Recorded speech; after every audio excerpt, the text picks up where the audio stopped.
Well, hello there. We are on a roll. Me, myself and I, as the Good Shepherd Natalie, reading aloud an audio video book of the book 3 Bags Full by Leonie Swann. This is a really fun farm read for anybody who lives on a farm or is a good shepherd, such as myself. It is a mystery, a murder mystery of a good shepherd who is murdered with a spade, and his flock of sheep et al. Are the ones who are going to solve George, the good shepherd, George's murder. I have so enjoyed sharing this audio book with my mother, and also supporting the sharing awareness of a eye condition, macular degeneration, that, many people in this world do suffer from losing their eyesight. And my mother has always loved to read, and so I wanted to read this book for a really long time, and I kept carrying it out to the barn every day here, and it's heavy in my bag, and I never read it. And finally one day I was like, I'm going to read it, and I'm going to video it and audio it. My mom said she always liked my voice, that I either put people to sleep with my voice or I help them die. So I'm hoping I can add a third venue to my mother's list of characterizing my voice with being able to read with expression. All right, these are long chapters, and yet today looks like I think it's 10 to 12 pages. Yes, so we should be in and out of class, everybody, in under 20 minutes, 25 minutes. All right, chapter 10, 3 Bags Full. Othello and a Case of Mistaken Identity. Othello had no difficulty in finding the house of God. It was the biggest one in the village, tall and pointed, just as Cloud had said. Stealing up to God's house unseen looked like it would be more of a challenge. Unlike all the other houses, its facade was brightly floodlit. Only under the arched doorway was there a yawning shadow. Othello listened. Somewhere in the distance, a dog was whining and music was playing. He trotted briskly across the lighted yard. 2 long sheep shadows trotted beside him, and a third, longer still and very pale, followed him. The 4 of them made hardly a sound. In the shadow of the doorway, Othello was alone again. He scented the air. Outside, it smelled of the street, cars, and a mild summer night. From inside, cool, moldy, nostril-tickling scents came creeping out through the cracks and into the open. No human being, no living creature at all. Or was there? When you start trusting yourself is the moment to stop it, whispered the voice in his head. Othello scented the air again. 1 or 2 mice, maybe, certainly nothing larger. Only the door itself worried him, taller and broader than any other door he'd ever seen. The handles were so high up that even if he stood on his back legs, his front hooves wouldn't reach them. It looked as if giants lived on the other side of that door. God was tall, but not as tall as that. Perhaps he could get a purchase on the handle with his teeth? He braced his forelegs against the door and stretched his neck. The door gave, not much, but enough to tell Othello that it was open anyway, and there was no need for him to use the handle. He got down on all 4 legs again and lowered his head. The tall door was easily opened by his horns. Listen. Silence. Othello put one front hoof on cold, shiny stone inside the house, and then the other. He was about to follow them up with a back hoof when the voice inside his head spoke up again. Every way is really 2 ways, said the voice. There and back, thought Othello. The way back is always the most important, added the voice rather mockingly. The black ram snorted impatiently. He was cross with himself. If the door would open to let him in, that certainly didn't mean it would be just as easy to get out again the other way. Othello took a couple of steps back until his hindquarters were out in the light again, casting 3 long shadows. He lowered his horns and raced forward. Attack! Make impact! Parry with his raised horns! An elegant sequence of movements that would have earned him respect in any ram's duel. The heavy wooden door swung wide open. For a moment, Othello saw benches in the moonlight. Tall pillars, a high dome. A circus ring? The door swung back, wafting musty air before it. It swung out past the doorpost and back again, and out again, back and forth. Now he was sure of himself. He'd be able to open the door from inside just as easily from outside. He waited in the shadow of the porch until all was silent once more. Then he went on waiting. His rage had given way to cold patience. Soon he would challenge God to a duel for the pain, the suffering, and all the greedy and indifferent eyes in this world. But when he was standing on the smooth stone floor, and the door behind him cut off the light, the place gave Othello the creeps.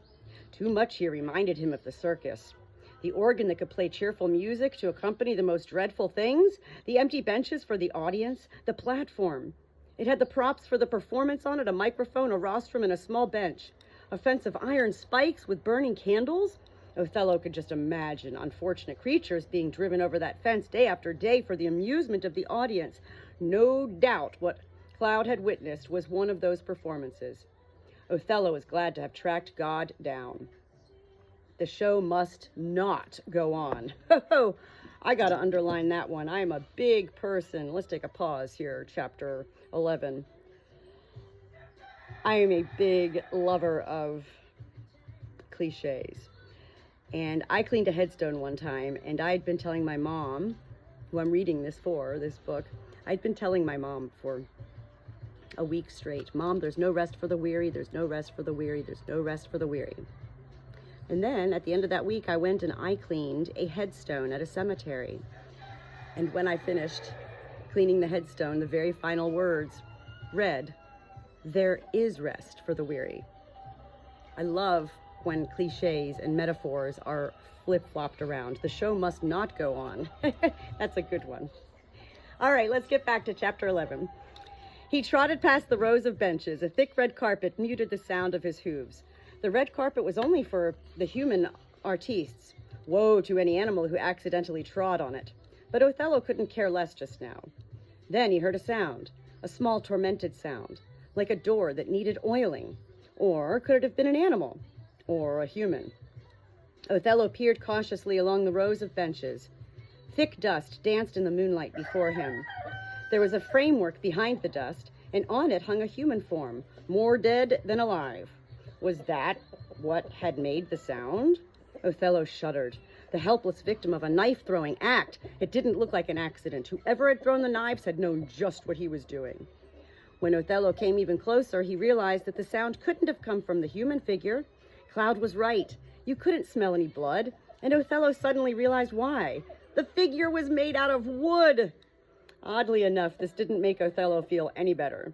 He knew that humans could make things out of wood, but why would they want to make a thing like this beyond sheepish understanding? Somewhere in God's house, a door creaked.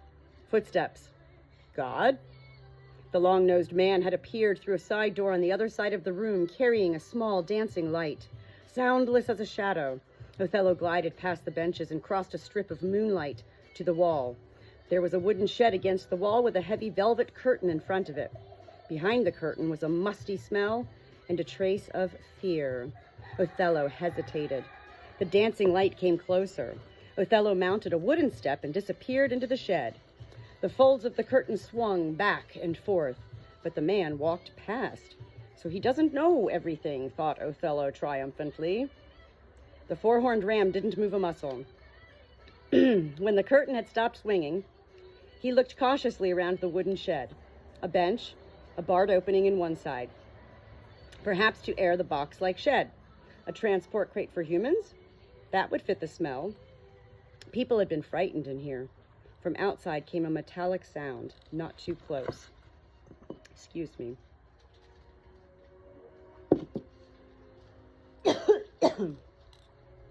Along with macular degeneration, let's take another pause here from chapter 11.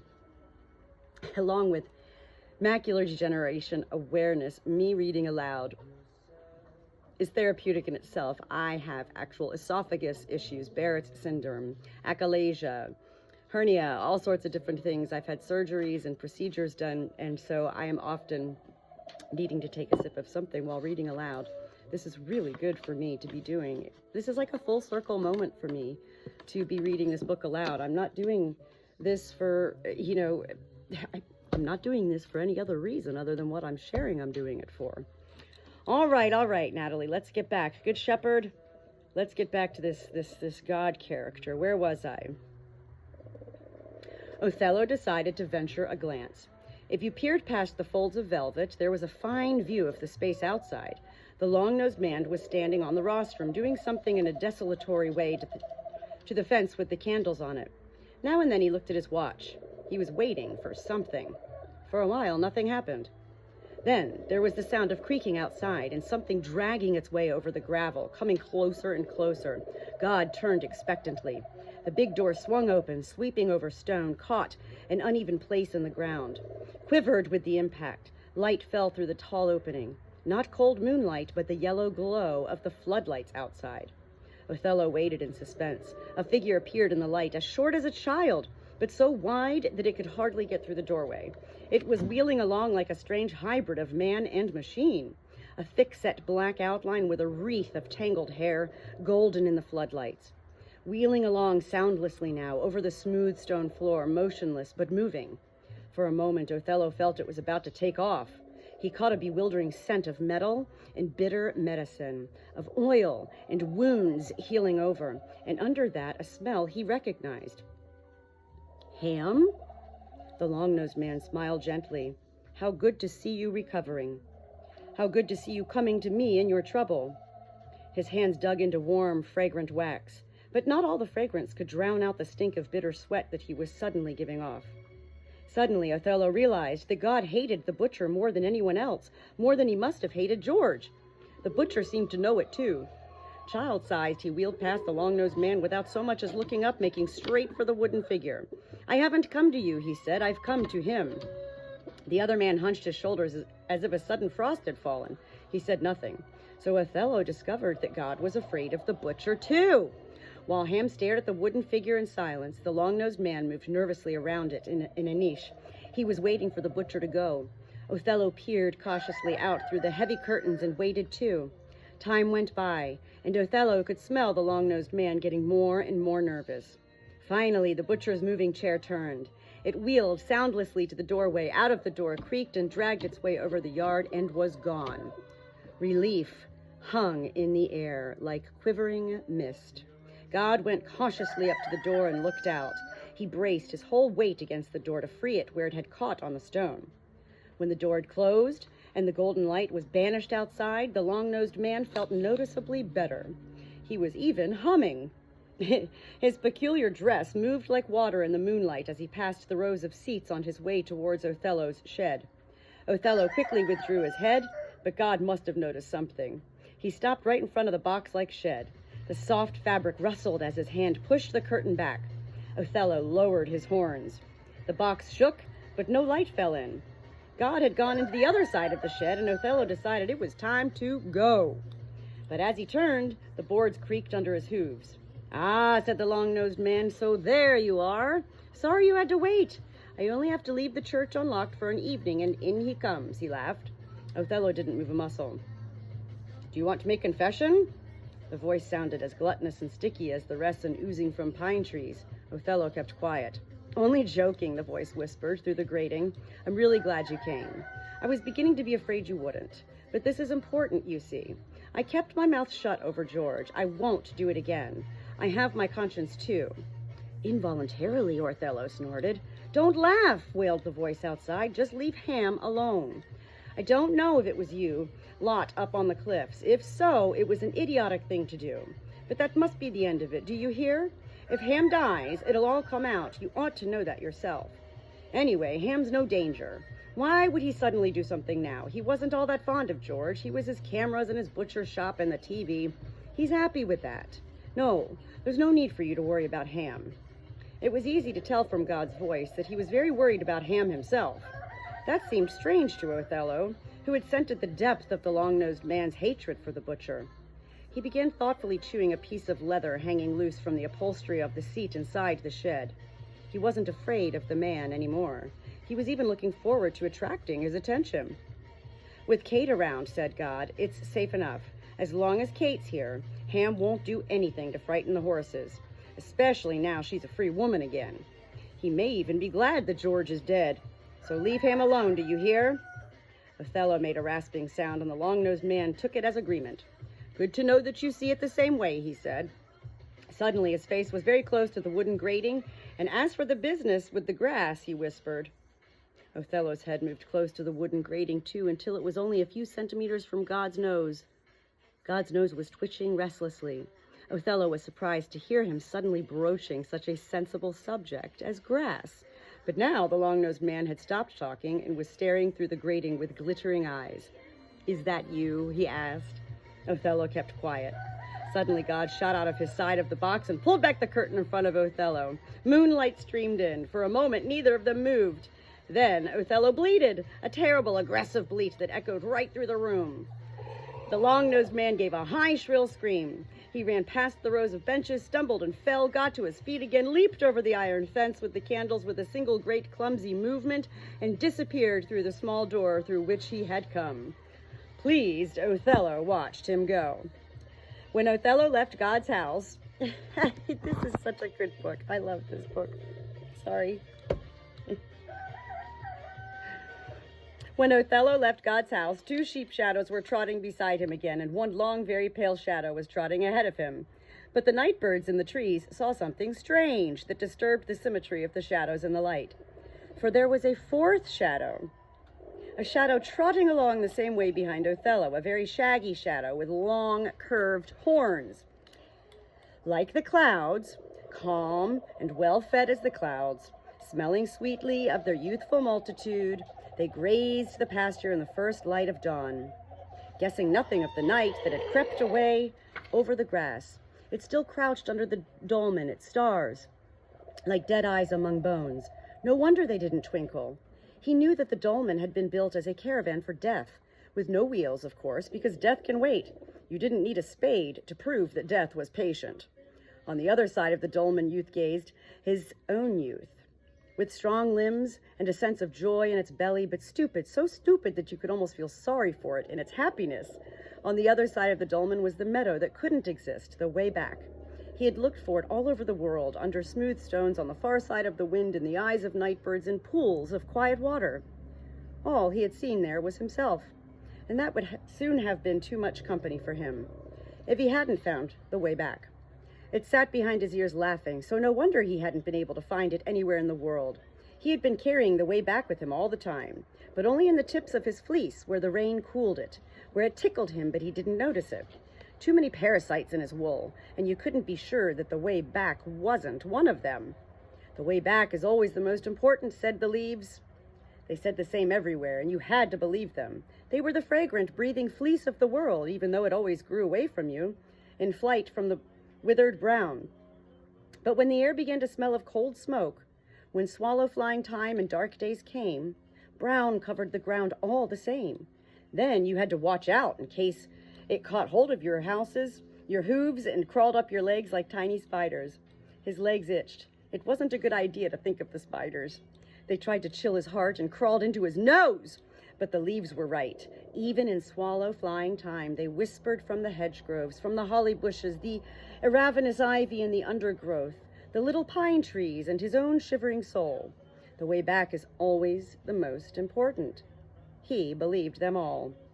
And he believed the crows, who freed his fleece from parasites, but left the way back unharmed. Black wings on his back, hoarse cawing, and shiny eyes, for the swallows returned with the leaves, too.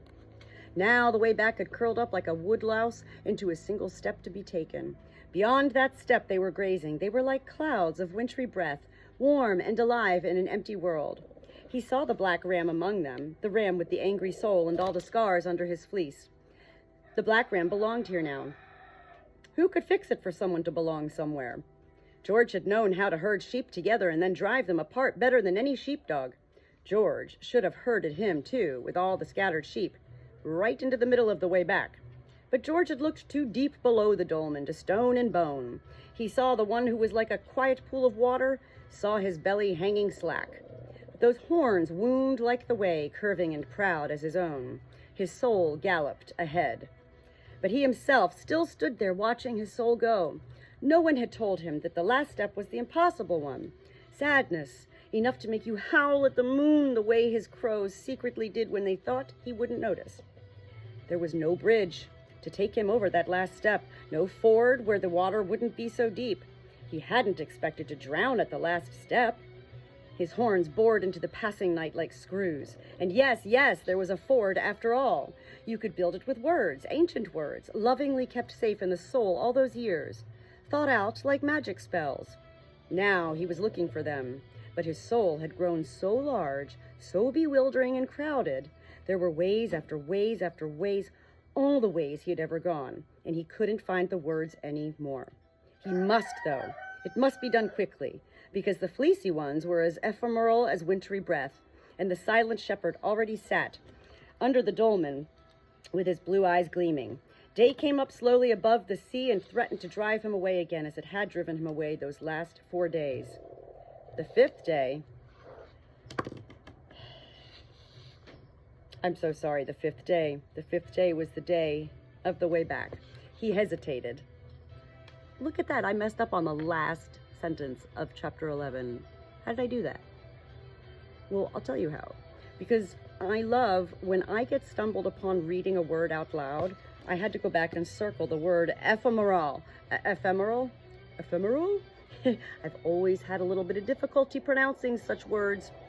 Not only do I like to circle this to go back to be aware, I also like to go and redefine these words. I know what this word means, and yet I probably learned it when I was 18 years old, and I'm 52 years old now. So every word, even the word baby, the word food, the word God, the word sheep, every word needs to be redefined, again and again and again throughout our entire lives with every moment that we experience. Make sense? So, the other word that I got hung up on back here, let me just see if I can find it.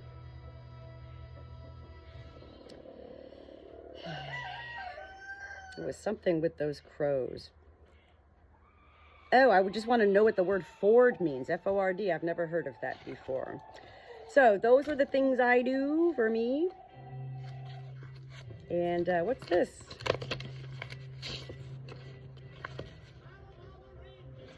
Oh, that's an anniversary card from my husband. Wasn't that sweet to have found today? I'll put that there for chapter 12. Thank you. For anyone who joined in, I really hope my mom does. She says she is, or that she will, or that she can, or that she can't. So I shall continue on my little journey on my end here, reading 1 chapter a day until this book is complete, and then onward, upward, shepherd, to another book. I just can't believe this book. It's about a good shepherd being murdered. I find this so fun. As well as this book, I do believe, has a sequel coming out, and I believe they're turning this, it's already been turned into a movie. Good book, good read.